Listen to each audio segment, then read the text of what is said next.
Dia Santo! Santo dia! Que bom estar com vocês, mais um Consagra-te TV. Nós estamos dando sequência à espiritualidade carmelitana.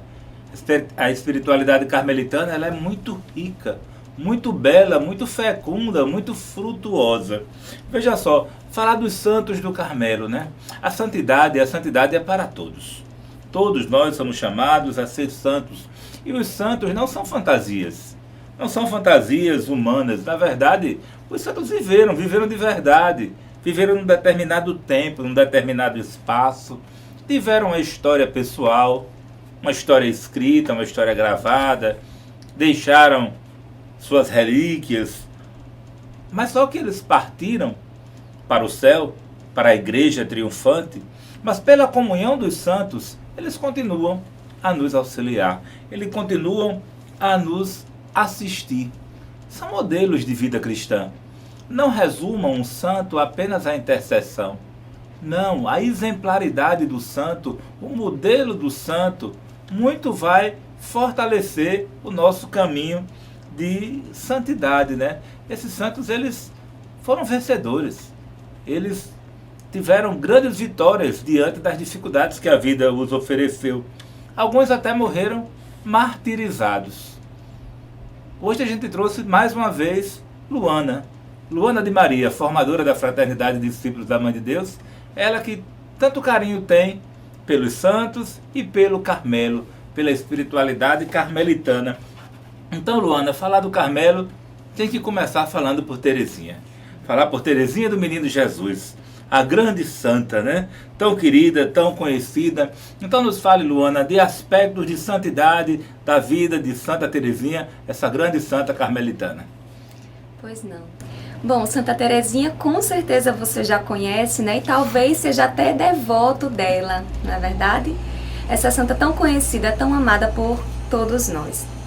Teresinha, ela é fruto daquele ditado que diz: a boa árvore sempre gera bons frutos. Ela veio de uma família de santos. O exemplo de santidade que ela teve foi dentro da próprio lar, da própria casa, né? Seus pais, inclusive, Zélia e Luiz Martin, foram canonizados no último mês de outubro, no dia 18. São santos da igreja, um casal, Santa Zélia e São Luís Martin. E todas as suas irmãs estão em processo de canonização ou beatificação. Então nós vemos a grandeza do que é ter uma família santa, uma verdadeira igreja doméstica.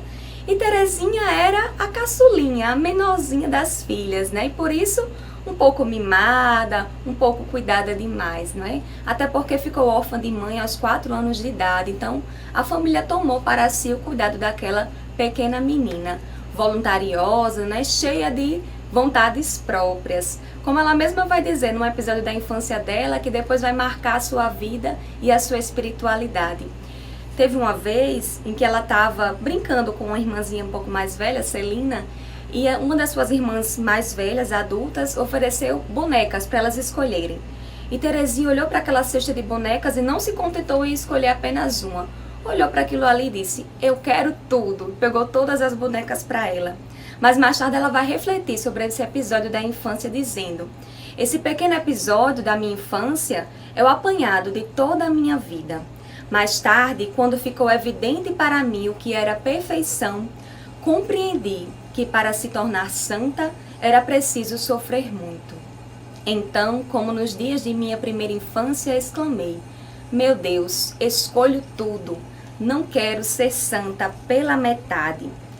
E assim foi sua vida, né? Os triunfos da graça começaram a acontecer e ela começou a dominar aquela vontade, se livrar dos excessos de sensibilidade, dos excessos de teimosia, como ela vai relatar mais uma vez na sua autobiografia, num testemunho que ela considera o momento da sua conversão. Ela ali por volta dos 13, 14 anos de idade, passa por um momento em que o seu pai, na festa de Natal, a trata com um pouco de rispidez, e ela, sensível como era, quis chorar, quis se abater, mas naquele momento ela recebeu uma graça especial de não se deixar levar mais por aquelas sensibilidades. E foi feliz participar daquela festa com a sua família. E ela sempre lembra desse episódio com muito carinho. Aos 14 anos, vem em Terezinha um desejo de se doar, de sair de si em direção ao outro. E como ela começa a fazer isso? Ela adota espiritualmente um criminoso, um assassino, para rezar pela conversão dele. E qual não é a sua alegria, a sua felicidade, quando, após a morte desse criminoso, que havia sido condenado à forca, ela vê nos jornais que aquele homem inescrupuloso havia pedido o crucifixo para beijar, simbolizando verdadeiramente que as suas preces a Deus haviam sido atendidas. E esse episódio confirma nela um desejo que já existia no seu coração, o desejo de se tornar carmelita, de se consagrar no Carmelo para rezar pela salvação do mundo inteiro, como já haviam feito duas de suas irmãs mais velhas e como mais tarde faria outra de sua irmã, Celina. Então, Terezinha, já firme nesse desejo, nesse propósito de ser carmelita, aos 15 anos comunica ao seu pai esse desejo.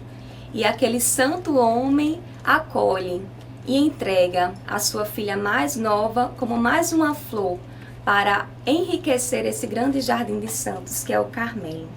E eles seguem numa busca, num desejo de fazer com que aquela vontade de Terezinha se realizasse. Afinal de contas, para todos era uma loucura que uma menina de 15 anos se encerrasse no mosteiro, né? Fosse viver trancada atrás daquelas grades. Mas o seu pai acreditou na sua vocação e foi com ela até Roma. E em Roma, olhe só o que Terezinha faz. Diante da visita ao Papa, onde eles eram apenas aconselhados a passar e beijar a mão de sua santidade, Terezinha tem a audácia de pedir ao Santo Padre para entrar no Carmelo com a idade de 15 anos. Ela dizia assim: se vossa santidade disser uma só palavra, todos estarão de acordo, porque até aquele momento os bispos, a diocese, não aceitava que ela entrasse com aquela idade. E o bom padre, bom santo padre diz: calma, menina, você entrará para o Carmelo se o bom Deus quiser. E assim acontece, né? Alguns meses depois, as autoridades eclesiásticas acreditam verdadeiramente que aquele desejo era real, que a vocação daquela menina realmente era ser não somente carmelita, mas uma grande santa, como nós veremos mais adiante. Então Terezinha avança para o amor, né? Como ela diz: sou de tal natureza que o temor, o medo me faz recuar. Mas com o amor eu não somente avanço, mas voo. E ela se lança e voa, como ela mesma diz, como um pequeno pássaro, né? Não tem a grandiosidade de uma águia, mas se lança como um passarinho nas mãos do Senhor. E recebe no Carmelo o nome de Teresa, do Menino Jesus e da Santa Face. O que muito a alegrou, não é? Foi confirmada nela a vocação que ela já tinha ao Menino Jesus e que, olhando para o Menino Jesus, é onde ela vai desenvolver toda a sua pequena via, a via de sua espiritualidade. E a Santa Face, que para ela era a revelação da paixão de Cristo, que é o que lhe atrai, que lhe dá forças em todas as tribulações. A Sagrada Face, que ela vai depois discorrer no poema, que ama, que adora. 2 anos e meio depois dessa entrada dela no Carmelo, ou seja, quando ela estava com 17 anos e meio mais ou menos, ela professa os seus votos solenes. E é importante dizer que ela não foi para o Carmelo para se fechar, ou para se distanciar do mundo, ou para fugir das realidades. Não, ela foi para o Carmelo, mas ela mostrava constantemente interesse por todos os problemas de sua pátria, da igreja, das missões, dos conflitos, dos povos. E ela vai para ali para se consagrar à perfeição do amor e para oferecer a sua vida pela conversão dos pecadores, pelas crises, problemas da igreja, pelas missões e pela evangelização de todo o mundo. No Carmelo ela se torna mestra das noviças e começa a incutir na mente daquelas que estavam chegando a sua pequena doutrina, a sua pequena via de espiritualidade. Mas logo chegam para ela as doenças, as provações. Ela teve a sua primeira crise, a sua primeira hemoptise, né? Aquela tosse com sangue que indicava que ela estava contaminada pela tuberculose, que é a doença que naquela época ainda não havia cura e que por essa doença ela vai morrer. Mas você acha que ela ficou triste quando viu aquele sinal de doença? Não, pelo contrário, ela se alegrou, porque acreditava que estava mais perto dela ir para a pátria celeste. Só que não foi bem assim, né? O bom Deus quis que ela ainda sofresse, expiasse ainda e entregasse aquele sofrimento pela conversão dos pecadores. Mas ela, nesse período também de doença, ela teve uma grande crise de fé. Não de deixar de acreditar em Deus, mas de não compreender como ela poderia melhor amar ao Senhor, não estando numa vida terrena. Né? Ela dizia, na terra nada posso fazer que esteja à altura do amor de Deus. E não via como seria possível uma vida de amor depois da morte. Mas mesmo no meio dessas provações, ela é movida por aquele puro amor a Deus.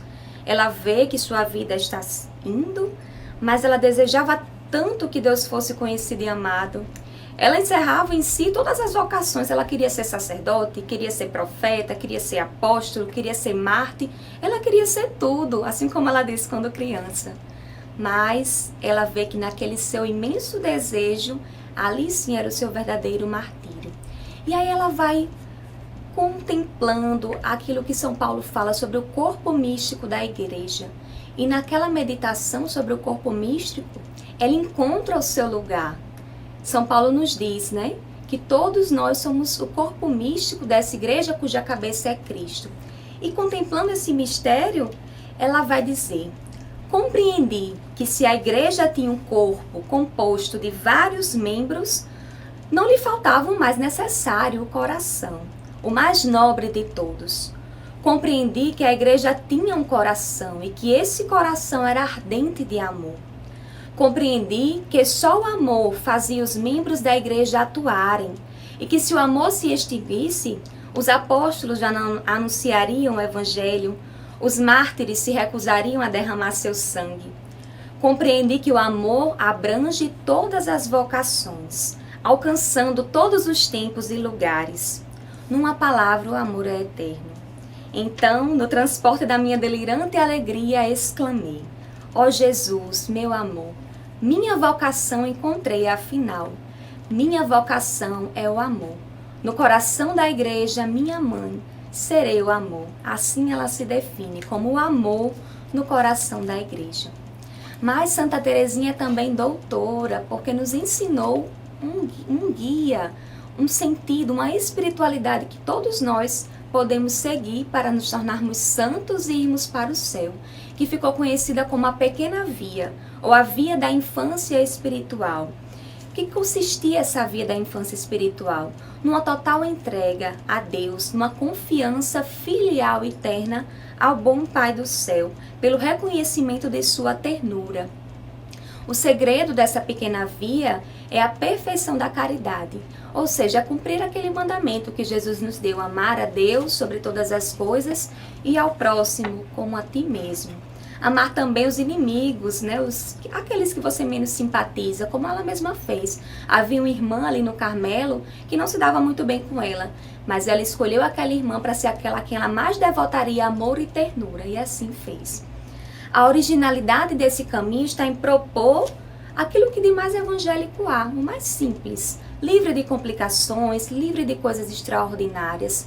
Esse caminho da infância espiritual, da pequena via, é um caminho que eu e você podemos seguir também para nos tornarmos santos. É simplesmente seguir o evangelho com simplicidade, sem complicações, sem grandes anseios místicos, sem grandes revelações, sem grandes deleites, mas viver nas pequenas coisas esse amor a Deus.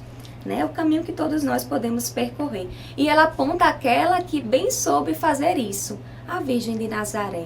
Aquela que teve uma vida simples, ordinária, mas que nas pequenas coisas muito agradou a Deus, que soube numa vida comum, sem grandes êxtases, unir-se plenamente a Deus, ao seu Filho, no mistério da cruz.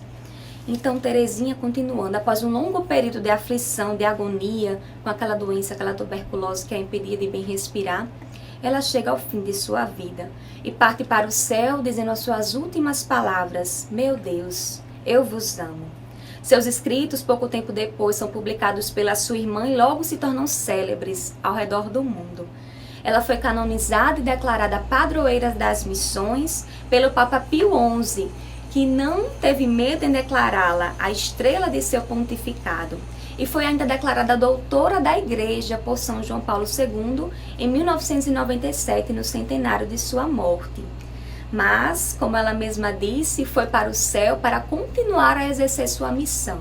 Ela dizia: passarei o céu a fazer o bem sobre a terra, e enviarei sobre todos os que me invocarem uma chuva de rosas. Por isso é tão conhecida como a Santinha das Rosas. Por isso rezamos a ela, fazemos a novena e ganhamos uma rosa como sinal da graça alcançada.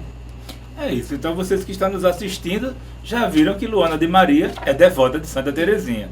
Afinal de contas, quase que ela não para de falar sobre Santa Teresinha. De tantos santos carmelitanos, Teresinha merece um espaço privilegiado.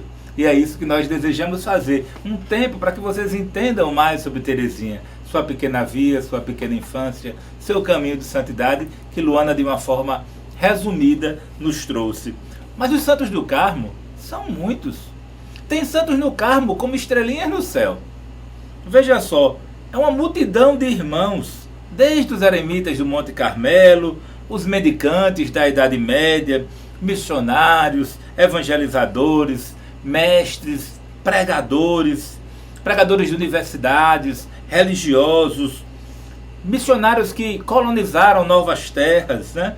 Leigos, irmãos e irmãs de vida contemplativa, de vida monástica, leigos de ordem terceira, de novas comunidades. É uma grande família. Inclusive nós, devotos que portamos conosco o Santo Escapulário, somos também dessa grande família do Carmo. Discípulos da Mãe de Deus, quantos devotos de Nossa Senhora do Carmo, quantos membros da família do Carmelo. É um povo que reza, é um povo de oração constante, é um povo de caridade ardente, que buscam seguir o exemplo destes santos carmelitanos. Veja só, uma outra contemporânea de Santa Teresinha foi a Santa Elizabeth da Trindade, né? Então, essa beata da igreja, ela desenvolveu uma espiritualidade baseada no amor trinitário. Elizabeth da Trindade, o amor trinitário. Então, Luana, nos fale mais sobre Elizabeth da Trindade. Elizabeth, como o senhor já falou, né, foi contemporânea de Santa Teresinha. Nasceu cerca de 7 anos depois, viveu num período muito próximo e também na França. Ela teve uma infância e uma juventude normais, né? Como todas as meninas, as moças de sua época. Inclusive, quando criança, ela era muito conhecida pelo seu temperamento muito forte, né? Tinha uma vontade de ferro, um olhar de fogo, tinha verdadeiros acessos de cólera, né? Demonstrando ali uma intensidade interior ainda não dominada, que quando atingida a maturidade, ela vai orientar, direcionar toda essa intensidade para o amor a Deus na Santíssima Trindade. Elizabeth foi artista, né? Aprendeu música, foi uma brilhante pianista, ganhou inclusive muitos prêmios pelas suas brilhantes e belas performances ao piano. E na sua juventude foi crescendo nela aquele desejo, o gosto pelas coisas de Deus, um desejo de se entregar, de se consagrar totalmente a Ele. Por isso, aos 14 anos, ela faz um voto privado, né? E diz: porque meu coração está sempre com Ele, noite e dia, penso sem cessar neste celeste e divino amigo. E ela foi também influenciada por Santa Teresinha do Menino Jesus, né? Ela leu História de uma Alma, que são os escritos autobiográficos de Santa Teresinha. E ali ela viu que ela também poderia ser santa, seguindo aquela pequena via, aquele exemplo de Santa Teresinha. Mas a sua mãe se opõe à sua entrada no Carmelo, né? Quando ela vai, a mãe diz que deseja ser carmelita, a sua mãe se opõe, pede que ela espere pelo menos até os 21 anos de idade. Na realidade, sua mãe pensava, né, queria que ela desistisse daquela ideia, que ela se casasse, que ela tivesse um brilhante futuro como pianista. Mas Elizabeth foi bem firme na sua vontade. Enquanto ela esperava, vivia uma vida normal, como leiga no mundo. Inclusive, participava de divertimentos, ia para saraus dançantes e também tinha uma intensa atividade apostólica na vida da sua comunidade, na sua paróquia. Era catequista, cuidava dos filhos, dos operários da sua região. Fazia tudo como uma menina da sua idade faria normalmente, mas era evidente para todos que aquela menina era diferente, ela era de Deus. né? E todos podiam contemplar nela essa transfiguração dela no próprio Senhor. Então, ela dizia assim, durante essas missões que ela realizava na paróquia, ela sentia redobrar a chama do seu coração. O meu coração arde de desejo, dizia ela, de converter almas. Esta ideia persegue-me até durante o sono, porque vos dei meu coração, um coração que não pensa, não vive, senão para vós, um coração que vos ama, Senhor, até a morte. E aí, ela atinge aquela idade que a mãe havia estipulado, os 21 anos, e em relação à sua mãe, que já sentia aquela dor da separação, ela vai dizer: como é duro fazer sofrer aqueles que amamos, mas Jesus está comigo e com Ele pode-se tudo. E assim ela ingressa no Carmelo, né, nessa vida de total entrega a Deus. E nesse caminho ela começa a descobrir qual é a sua missão, qual é o caminho que o Senhor havia escolhido para ela. E como é que isso acontece? Porque ela estava meditando, lendo as Sagradas Escrituras, as cartas de São Paulo aos Efésios, e ali ela vê São Paulo falar do louvor da glória da Santíssima Trindade. E ali ela compreende que aquela era a sua missão, que aquele deveria ser o seu projeto de vida e santidade, ser o louvor de sua glória, o louvor da glória de Deus. E aí ela vai dizer: meu sonho é ser o louvor de sua glória. Foi em São Paulo que li isto e o esposo deu-me a entender que esta era a minha vocação. E esse ser louvor da glória do Senhor é o resumo de toda a doutrina espiritual de Elizabeth. Ela fez escritos no momento de maiores experiências místicas, né, no seu último retiro espiritual. E ali ela vai mostrar o caminho a todos aqueles que querem também ser com ela louvor da glória da Santíssima Trindade, para alcançar essa santidade destituída do eu e voltada para a glória da Santíssima Trindade. Elizabeth tem uma belíssima oração, que é a elevação à Santíssima Trindade, onde ela começa e termina com um ato de adoração a esse Deus uno e trino. Ela diz: ó meu Deus, Trindade que adoro, ajudai-me a esquecer-me e fixar-me em vós, imóvel e pacífica, como se minha alma já estivesse em vós na eternidade. Ó meus três, meu tudo, minha bondade, solidão infinita, imensidade em que me perco, entrego-me a vós como uma presa. Toda a sua vida e a sua mensagem se condensam nessa oração que ela escreveu e que deixou para nós. Elizabeth também muito sofreu, caiu enferma, com uma doença que naquela época era incurável, mas ela pedia ao Senhor: consome todo o meu ser para a tua glória, que ele se derrame gota a gota pela tua igreja. E assim foi, ela foi verdadeiramente definhando, assim como Teresinha também, na sua saúde física, mas sempre entregando suas dores e sofrimentos pela santificação da alma e por sua própria santidade. Ela vai morrer aos 26 anos exclamando: vou para a luz, vou para o amor, vou para a vida. É interessante como os santos têm essa ideia de que a vida não termina aqui, né? Que nós temos uma outra vida muito mais plena na pátria celeste. Com a sua vida, Elizabeth da Trindade vai nos ensinar a viver essa intimidade com Deus no céu da própria alma, porque ela dizia: a Trindade habita em nossa alma, então nós temos um céu dentro de nós. E nós podemos iniciar já aqui na terra esse eterno louvor à glória da Trindade que nós iremos viver em plenitude na pátria celeste. Pois é, então, mais um santo carmelitano que vocês puderam aprender um pouco mais. São muitos santos. Temos agora mais um santo que precisamos falar. É uma santa que ainda jovem, bela, como Teresinha de Jesus, como Elizabeth da Trindade, mas foi um testemunho de fé fora, mas também dentro do Carmelo. É a história de Teresa de Los Andes, ela de origem latina. A América Latina também produzindo santos carmelitanos. Então, Luana, esta grande santa, Santa Teresa de Los Andes, quem foi esta santa? O que ela tem para nos ensinar nestes próximos 5 minutos? Santa Teresa, ela nasceu aqui, né, na América Latina, em Santiago, no Chile. Veio de uma família que era abastada, uma família também cristã, né, um total de 5 irmãos, mas ela era sem dúvida especial e diferente. A sua família, apesar de ser abastada, ela passou por um período de grandes dificuldades financeiras. E foi nesse período que aquela menina, que não era ainda Teresa, era Juanita, né, conhecida pela sua família como Juanita, ela começa a demonstrar uma maturidade, começa a despontar sua maturidade nesse período. Ali ela começa a lutar pela unidade familiar, pelo relacionamento com um de seus irmãos que vivia uma vida boêmia, uma vida de bebedeiras, e que isso muito entristecia a família. Mas ela não tratava ele com menos amor, pelo contrário, ela se desdobrava em amor com aquele irmão, para que ele mudasse de vida. E buscava sempre minimizar as tensões familiares, as tensões domésticas, e vivenciar o amor de Deus para com cada um de seus familiares. Então, Teresa de los Andes, apesar de sua juventude, ela foi uma santa que viveu somente 19 anos nessa vida.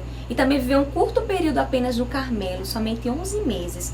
Mas esse tempo foi suficiente para que ela desenvolvesse uma espiritualidade profunda, rica e transparente, que muito tem a nos ensinar. Então, como era essa espiritualidade desta santa, desta jovem santa carmelita, Teresa de los Andes? Primeiramente, uma espiritualidade mariana, mariológica. Ela, desde uma tenra idade, assim como as outras também, cresceu em seu coração esse desejo, esse amor, essa devoção para com a boa mãe do céu. Ela dizia: meu espelho há de ser Maria. Como sou sua filha, devo parecer-me com ela, e assim serei semelhante a Jesus. Ela tinha locuções interiores com a Virgem Maria, ele escutava claramente tanto a Virgem Maria como o Nosso Senhor falarem a sua alma. E aí ela visita Lourdes e ela vai escrever algo belíssimo sobre a Virgem Maria naquela sua visita, tão elevada que ela estava ao amor à Mãe de Deus. Sim, tu é, Mãe Celestial, a Madonna que nos guia. Minha alma extasiada a teus pés virginais te escutava. Eras tu que falava, e tua linguagem era tão terna. Sim, Maria, és a mãe do universo. A teus pés se prostram com a mesma confiança o sacerdote e a virgem, para achar em teus braços o amor de tuas entranhas, o rico e o pobre para encontrar em teu coração o seu céu, o aflito e o venturoso para encontrar em tuas mãos doces carícias. Ela amava muito a Mãe de Deus, mas a sua espiritualidade era também cristocêntrica, voltada para a Santa Eucaristia. Ela buscava essa comunhão diária com Deus. Ela crescia também na intimidade com Deus e ela sabia harmonizar, servir a Deus, mas também ser solícita para com os homens. Vivia extasiada, absorvida na contemplação a Deus, mas sem deixar de se mostrar alegre, comunicativa e solícita para com os outros. E essa santa, ela tinha verdadeiramente um espírito carmelitano, alimentado pela leitura dos grandes mestres espirituais do Carmelo. E também vivia a missionariedade, era também catequista, fazia missões com uma de suas irmãs mais novas. E empenhava-se sempre em matar o seu egoísmo para se abrir às necessidades dos outros, oferecendo muitos sacrifícios para que todos conhecessem e amassem a Deus. Então, qual é a mensagem de Santa Teresa de los Andes para cada um de nós? Nesse mundo tão marcado pelo individualismo, pelo egoísmo, né? A maioria das pessoas vivem em seus mundos, em suas crises existenciais, esquecendo até mesmo o sentido do que é pecado. Ela vem nos ensinar e nos mostrar a nossa indiferença ao nos distanciarmos do Deus. E nos ensina que é na oferta de nós mesmos e nos sacrifícios que fazemos pelos outros que nós vamos encontrando o caminho do equilíbrio humano e a verdadeira felicidade, que é somente Deus. Então, hoje um programa muito especial sobre espiritualidade carmelitana. São muitos santos, não podemos falar de todos, mas vamos ter que terminar o nosso programa hoje por aqui. Então, um beijo para todos, consagra-te!